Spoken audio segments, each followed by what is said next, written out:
Olwaleero abavuganya ku bifo eby'enjawulo mu disitulikiti y'Empigi bakedde ku ofiisi y'akakiiko k'ebyokulonda okwewandiisa okwetegekera akalulu k'omwaka ogujja.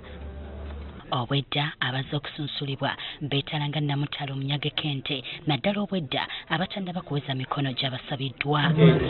Abazze olwaleero okwewandiisa okusinga babadde ba kibiina ki NOP abaasobeddwa oluvannyuma lw'okutuuka nga tebalina mpapula ntuufu zibakakasa nti be bakutte bendera y'ekibiina. Commission eri ku headquarter tebanasindika information kujja wano Empigi kulaba nga registrar w'Empigi oba returning officer w'Empigi atunominatinga awo tufunyemu obuzibu era n'okutaata Mutu kyankalanya ekifo nkali nzagirina leero tusula wano tiimu yange yonna yasazeewo egenda kujja wano tusula wano leero kuba basazeewo tugenda kuwandiisibwa nsa naye bagenda kujja wano tusule wano paka nkya paka nga bamaze okumuneetinga. Abazze okusunsulibwa olwaleero kwe kubadde abeegwanyiza ekifo kya ssentebe wa disitulikiti eno Simon Peter Kawuki kyokka naye emikono gimuzinyisizza oluguje.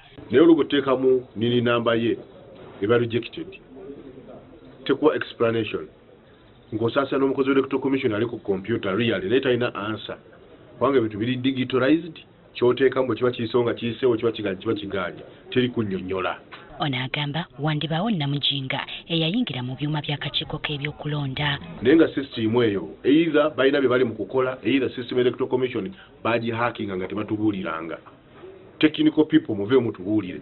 N'abalala abasunsuddwa baliko bye batubuulidde. Babikebedde bulungi ate empisemu tewali buzibu bannange n'esimbye ku kifo kya women councillor MC5. Bo ab'ekibiina kino bategeezezza nga bwe bamaze okusindika enkalala okuli amannya g'abantu abaweereddwa bendera yaabwe eri woofiisi z'akakiiko k'ebyokulonda okusobola okumalawo okusika omuguwa. Kuba mu buli bitundu tulinayo zi woofiisi zaffe tulinayo ba registrars.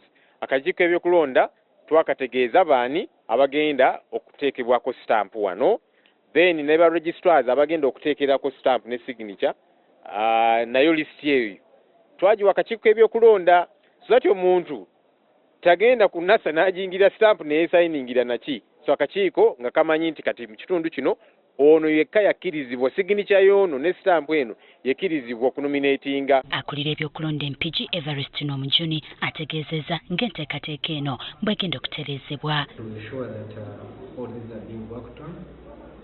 Probably by end of the day or by close of business of nomination, which is on 5th September, every aspiring person, every aspiring candidate will be nominated. Ono ategeezezza ng'okutwalira awamu okusunsula abeegwanyiza ebiva ku gavumenti ez'ebitundu bwe kutambudde obulungi mu disitulikiti y'Empigi.